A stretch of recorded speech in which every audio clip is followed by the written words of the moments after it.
Let me ask Robin a question. How do you manage the three people who are Terence Blanchard? Educator, performer, film scorer, composer? I'm extremely organized. Oh, yeah?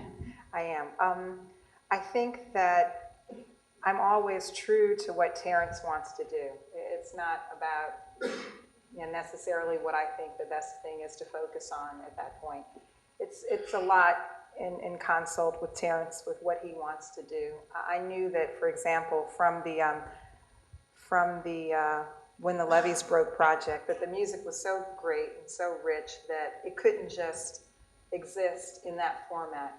That we needed to do something else with it. So I sat down with Terence and I found, I asked him if that was something that he would like to do too. So of course he said, yeah, let's make that the next project on Blue Note. So almost when the Levees broke, when we wrapped on that music, we immediately, Vincent and I started segueing into, all right, now we've got to plan the recording project. And theoretically, we had thought that that project would happen in October or November, and the more we look at his schedule, it's like, well, there's just no way. We're going to have to crank this out really soon. So we go back to Terence and say, okay, you want the music to come out, but how badly do you want the music to come out? Because if it's really, a priority, then we need to make it by the end of September. Wow. So it was just over this weekend that I emailed a contractor in Prague and said, hey, we want to come to Prague. We want to record with the Prague Symphony Orchestra. Do you have available dates by the end of September? Wow. And she emailed back, we do. I mean, this happened on Saturday. And today I've got, the travel, itinerary kind of, tentatively done. I have the studio, I have the numbers of musicians that we're going to record, I have the pieces that we're going to record. He's writing the arrangements, and Vincent's talking to the promoters to see if we can't schedule his tour dates such that so that we can go directly into Prague and there's no break. I mean, so it's organization, but it's also knowing that you have these priorities and you've got to fit them in because they're important to the artist. That's a lot of work. So we couldn't convince you to do this over in Roussel with the Louis.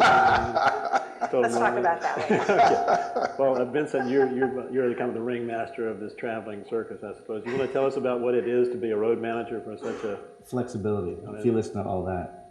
Because once she gets that going, she just calls me and tells me, you know what you had in mind for Terence for 2 weeks? Well, it's over here. And I think that in the last couple of days, we've changed Terence's itinerary at least 5 times, And we just got to keep him posted on what's going on. And it's constantly going with the flow, to say anything else, of what's going on with him and the new projects and the new directions. And it's always shooting for something better. Well, if we got this, we can do this, we can do this. And it's like she said. Well, on the way here, I mean, tell that story, like literally 2 hours before we come here, I get a phone call. Right, that Terence is probably going to get another movie. He needs to go see the screening, so he needs to go to LA in the next 48 hours. So, and then that changes because he's got to go to the Monk competition in DC over the weekend. So my travel agent and I, he helped me move in and out of my apartment in LA. That's how close we are. Because we're on the phone that much, and he's part of the team. And I think what's great about these two is they're such great people as well, that the people that work for them, Terence's orchestrator, his band, you get sucked in. Even Jim, I think he's got sucked into us doing this documentary with us, and you learn to function as a team, and everyone steps up to the plate at all times.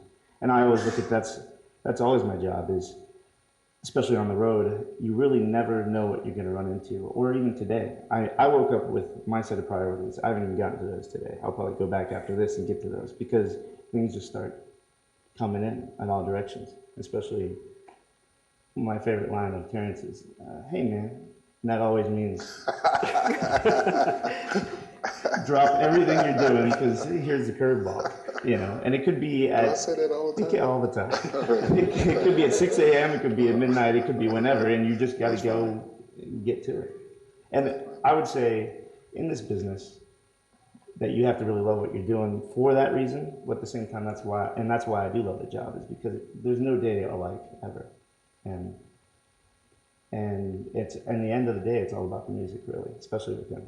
What did you do to prepare yourself for that kind of job? Just do it? You learn it by doing it? I had a good family.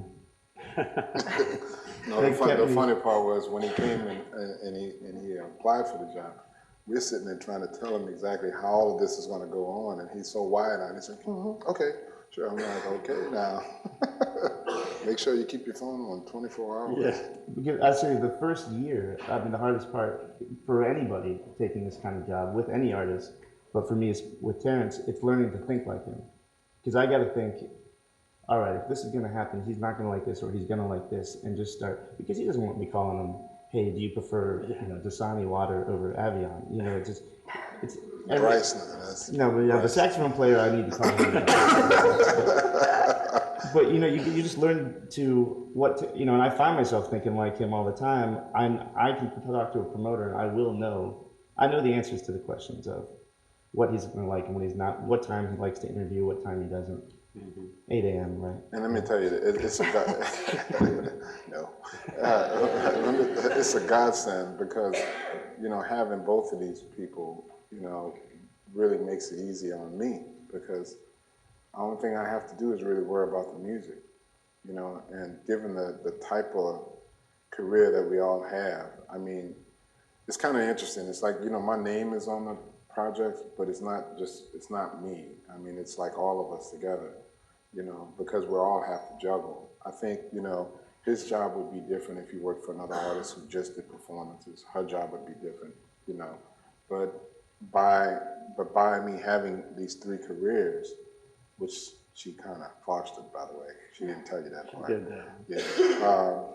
Everybody's kind of stepped up to the plate and we make things work, And I think the most important thing about it all is throughout all of it is that these are nice people to work with or just to hang around. And that's become, before he came on board, that became our credo. Because, we can find people who know what they're doing, but if they're not pleasant to be around and they're not pleasant to work with, we don't need it. Because we spend so much time together. It's hard to carve out business and personal. It really is. We spend a lot of time together. So you have to be able to get along and to know how to work together and just live together. That may sound really hokey and like we are the world. It's really true. It's really true. I mean, even we had to check Jim out before we brought Jim.